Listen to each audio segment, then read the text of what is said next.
is home to many invasive animals, with wild boars among the most destructive. In the suburbs or countryside of Texas and California, it's common to see these boars leaving the forests to wreak havoc on farms. Despite their abundance, Americans don't eat these feral pigs. Why is such a plentiful meat source ignored? What makes wild boars so undesirable for consumption, and how can this growing problem be controlled? Join us as we find out, why don't they eat millions of wild boars in America? Deer in America. A surprising contrast. Deer in America presents an interesting case of conflicting views. In many Arab countries, people see deer as valuable animals. They want to raise deer like Americans do. This desire stems from the quality of deer meat. It's tasty, low in fat, and packed with protein and zinc. These qualities make deer an attractive food source in those regions. However, the situation in America tells a different story. Despite the nutritional benefits of deer meat, many Americans view deer as a problem rather than a resource. The deer population in the United States has grown to a staggering 36 million. This large number has led to deer spreading into areas where they didn't live before, including busy roads and highways. The abundance of deer causes serious issues. Each year, there are about 1.5 million car accidents involving deer. These crashes result in 175 to 200 human deaths annually. On top of that, around 10,000 people suffer injuries from these accidents every year. The financial impact is equally significant. Insurance companies face losses of about $1.5 billion each year due to deer-related road accidents. When considering all deer-related damages, the total cost to the United States economy may exceed $9 billion annually. Farmers bear a substantial portion of this economic burden, with losses reaching $2.5 billion. Wild deer often leave forests to feed on crops, causing extensive damage to farmland. This situation has led to widespread deer hunting.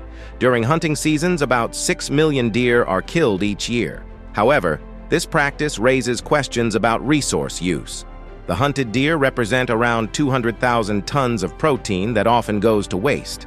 The contrast between the desire for deer in some countries and the problems they cause in America highlights the complexity of wildlife management. It shows how the same animal can be viewed as a valuable resource in one place and a costly nuisance in another. This difference in perspective underscores the need for balanced approaches to wildlife conservation and control.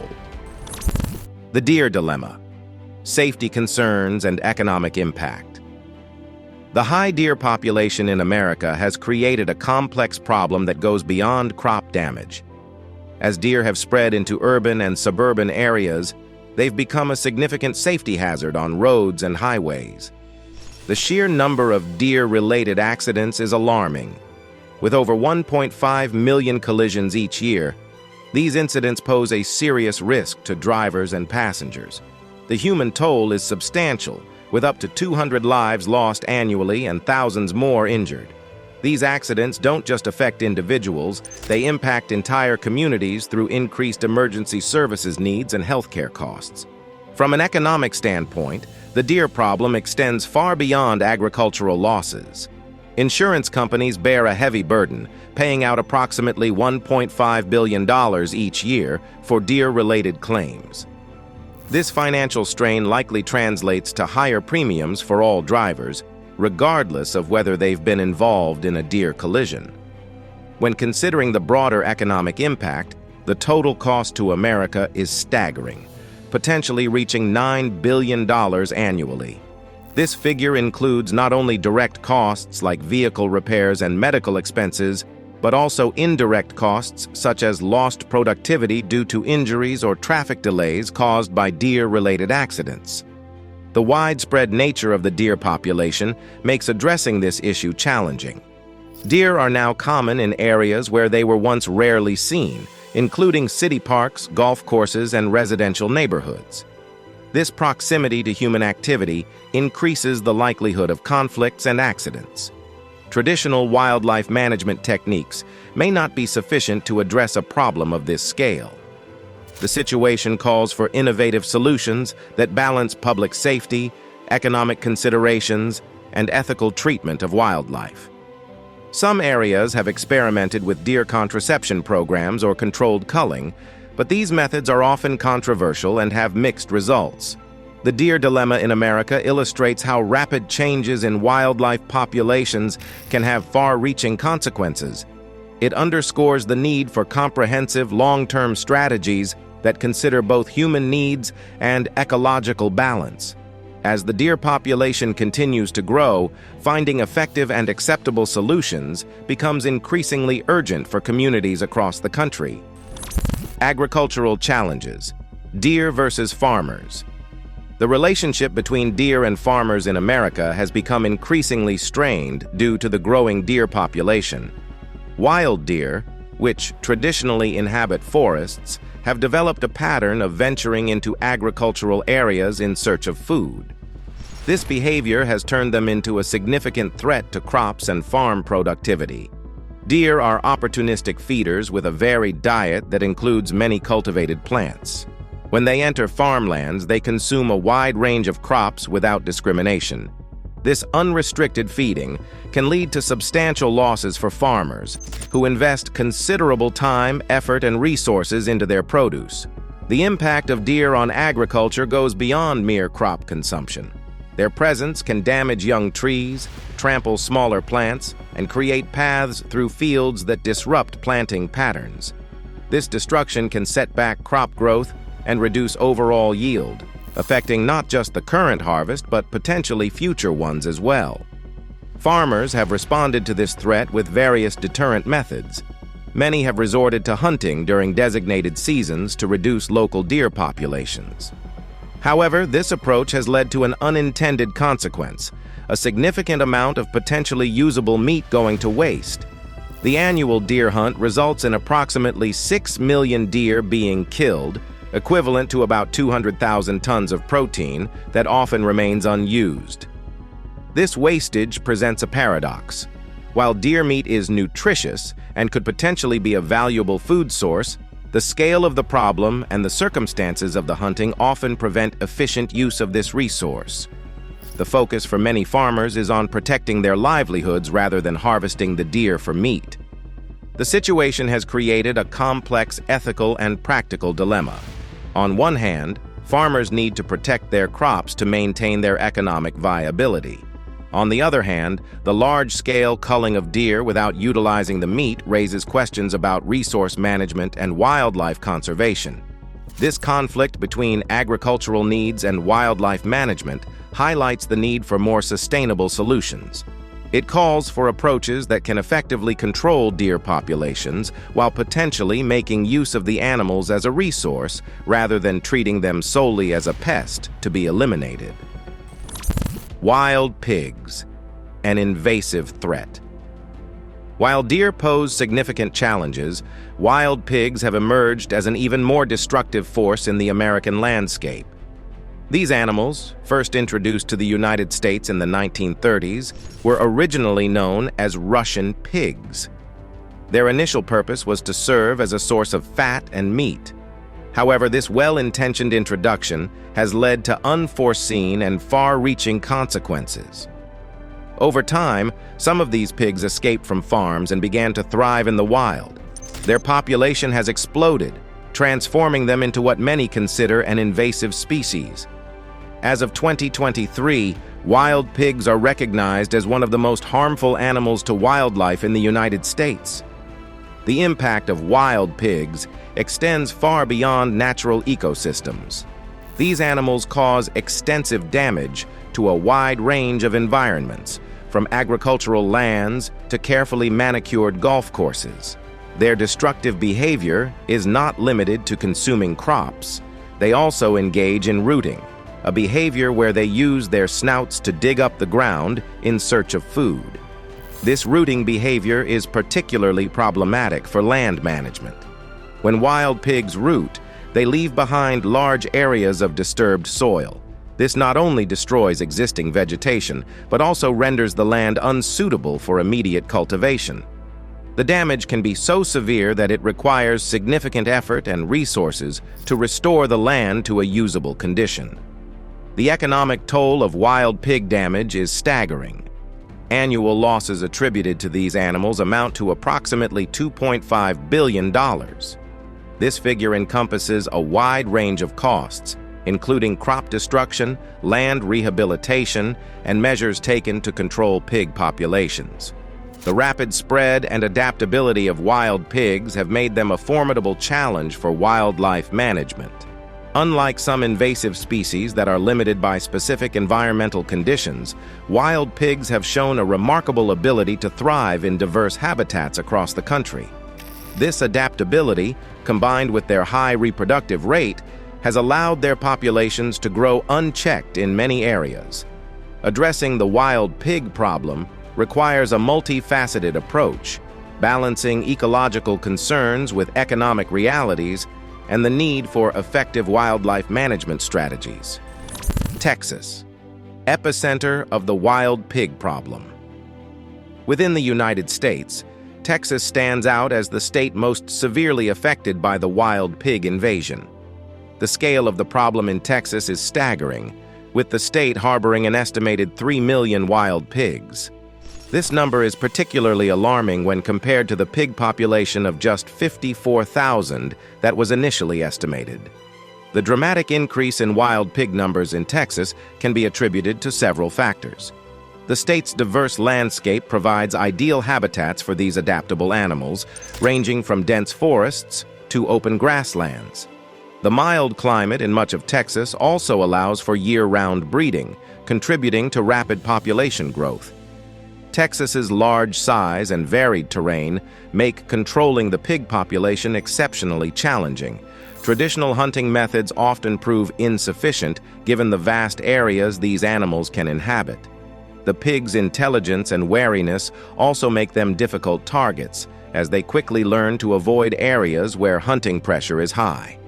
The impact of such a large wild pig population on Texas's economy is profound.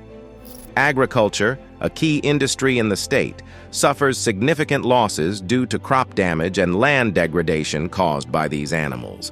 Additionally, the pigs pose threats to native wildlife by competing for resources and disrupting local ecosystems. Texas has been forced to take innovative approaches to address this issue. The state has implemented more aggressive control measures, including allowing hunting from helicopters. This aerial method allows for better access to remote areas and can be more effective in culling larger numbers of pigs quickly.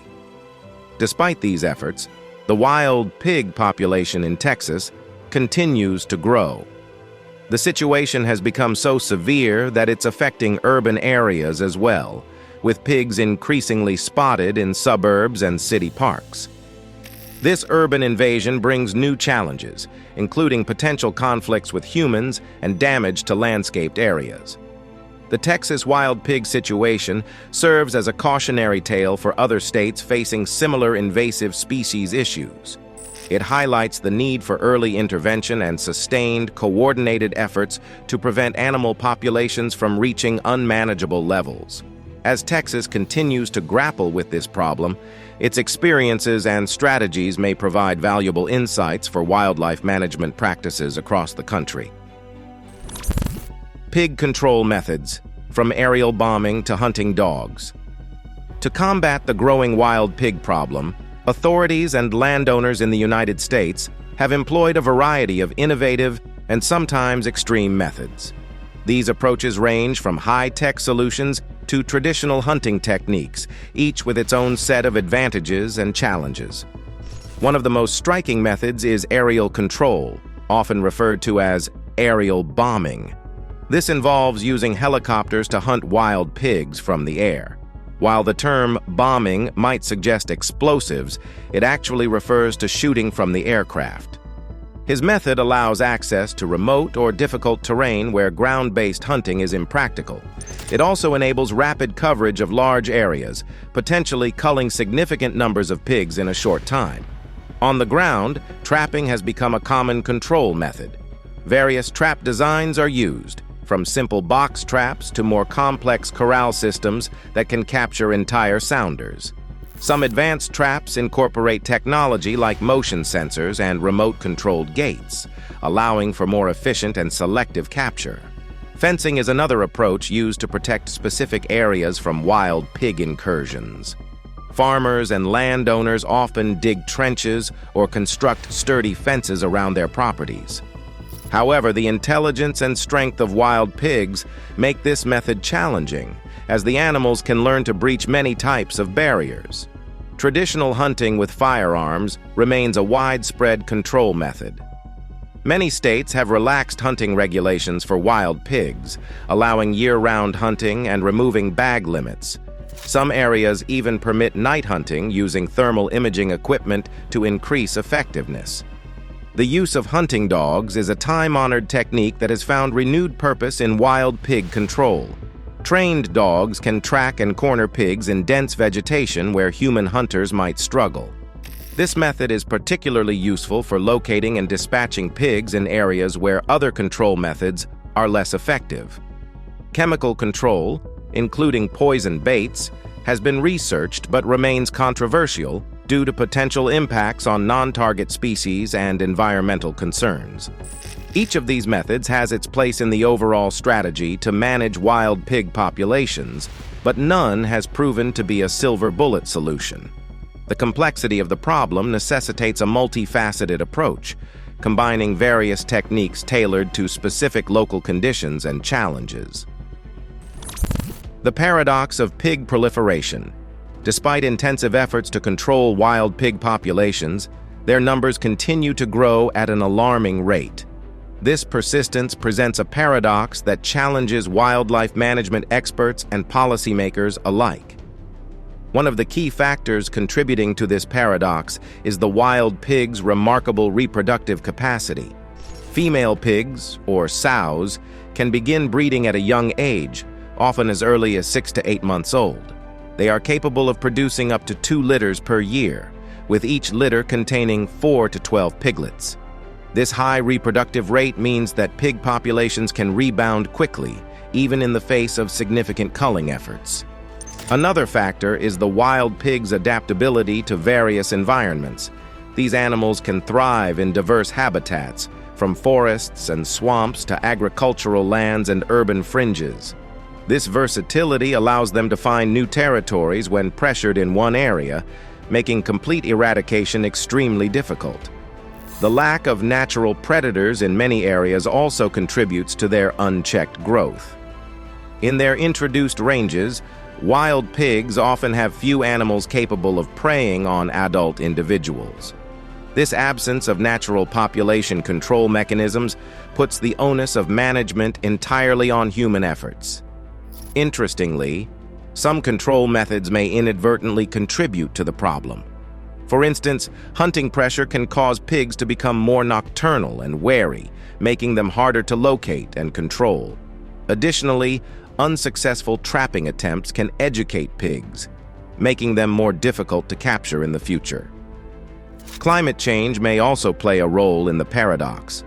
Milder winters in some regions can lead to higher survival rates and longer breeding seasons, further accelerating population growth. The intelligence of wild pigs adds another layer of complexity. These animals quickly learn to avoid danger and can pass this knowledge to their offspring, making each generation potentially more challenging to control than the last. This combination of high reproductive rates, adaptability, lack of predators, and learned behavior creates a situation where, despite removing 60 to 80% of a pig population annually, numbers can still increase. This paradox underscores the need for more comprehensive long-term strategies that address not just the symptoms, but the root causes of wild pig proliferation. Why Americans don't eat wild pigs. Despite the abundance of wild pigs and the need to control their population, there's a notable reluctance among Americans to use them as a food source. This hesitation stems primarily from significant health concerns associated with consuming wild pig meat. Wild pigs are opportunistic omnivores with a diet that includes almost anything they can find. This indiscriminate eating habit, which can include garbage and carrion, makes them potential carriers of various pathogens. Their scavenging behavior increases their exposure to harmful bacteria, parasites, and other disease-causing organisms. The risk of zoonotic diseases, those that can be transmitted from animals to humans, is a major concern with wild pig meat. These animals can carry up to 24 different diseases that are communicable to humans. Some of these diseases can be severe and potentially life-threatening, making the consumption of improperly handled or undercooked wild pig meat a significant health hazard. Common diseases associated with wild pigs include brucellosis, which can cause fever, joint pain, and fatigue in humans. Trichinosis, caused by parasitic roundworms, is another risk. This condition can lead to muscle pain, fever, and in severe cases, heart and breathing problems. Moreover, wild pigs can be infected with swine influenza viruses, which have the potential to mutate and infect humans. The possibility of new strains emerging through these wild populations adds another layer of concern from a public health perspective. Handling wild pig carcasses also poses risks. There have been reports suggesting that even the process of field dressing, that is removing the internal organs of wild pigs, can lead to illness. This risk extends the health concerns beyond consumption to the hunting and processing stages. The challenge of ensuring the meat is free from these health risks is substantial. Unlike domesticated animals raised for food, wild pigs aren't subject to health monitoring or controlled feeding practices. This lack of oversight makes it difficult to guarantee the safety of the meat. Given these health risks, many Americans view wild pigs more as a hazard to be eliminated rather than a potential food resource. The perceived dangers outweigh the potential benefits of utilizing this abundant meat source, leading to a preference for culling over consumption in wild pig management strategies. Wolves, a predatory menace to livestock. While deer and wild pigs pose significant challenges, wolves present a different kind of threat, particularly to livestock farmers in America. The wolf population, especially in California, has grown to substantial numbers, ranging from 250,000 to 750,000 individuals. This large population has led to increased conflicts between wolves and agricultural interests. The impact of wolves on livestock is considerable.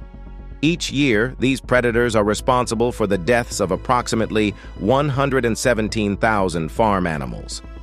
This loss represents not just a significant economic blow to farmers, but also an emotional toll, as many invest considerable time and care in raising their animals.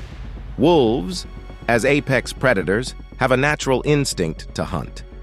In areas where their territories overlap with farmland, domesticated animals become easy targets. Sheep are particularly vulnerable due to their docile nature and lack of effective defense mechanisms against wolf attacks.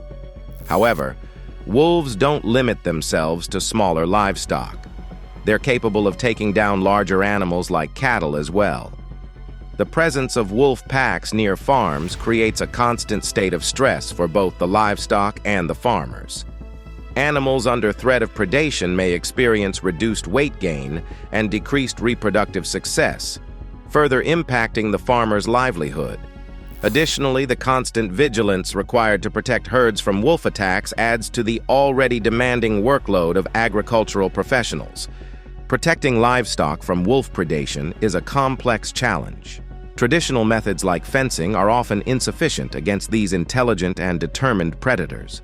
Some farmers have resorted to using guard animals such as dogs or llamas, which can help deter wolves but aren't always effective against a determined pack.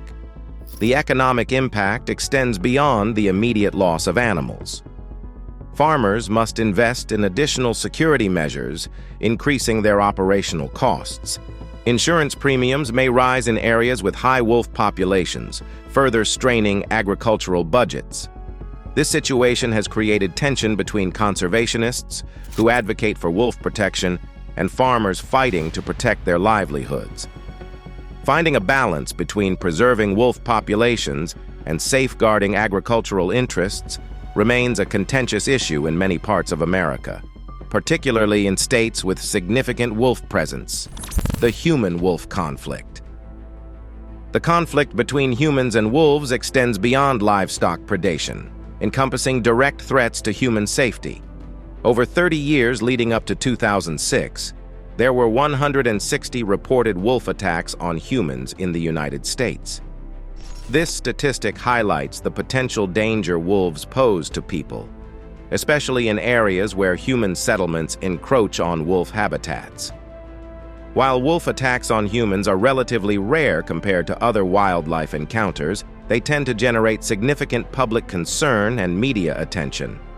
These incidents often occur in rural areas or on the fringes of urban developments where wolves are more likely to come into contact with people. Hikers, campers, and individuals living in remote locations are at higher risk of such encounters. The nature of wolf attacks can vary. Some may be defensive reactions when wolves feel threatened or cornered, while others might be predatory, especially if the wolves are habituated to human presence or desperate for food. Attacks on children are particularly concerning, as they may be perceived as easier prey by wolves. In response to these threats, many communities have implemented measures to reduce human-wolf conflicts. These include public education programs on wolf behavior and safety precautions, as well as regulations on garbage disposal and pet management in wolf-prone areas to reduce attractants. However, the fear and anger generated by wolf attacks often lead to retaliatory actions by humans. Farmers and ranchers, feeling threatened and frustrated by livestock losses and potential risks to their families, may take matters into their own hands. This retaliation can take the form of illegal hunting or poisoning of wolves, actions that are often at odds with conservation efforts and legal protections for wolf populations.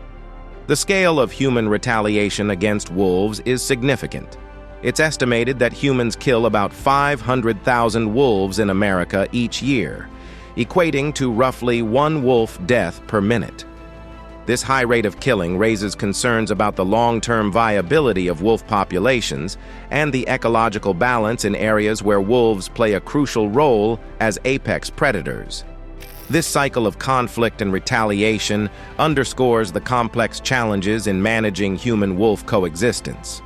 Balancing public safety and economic concerns with wildlife conservation goals remains a contentious issue, requiring nuanced approaches that consider both human needs and ecological preservation. Wolf population dynamics, reproduction versus hunting.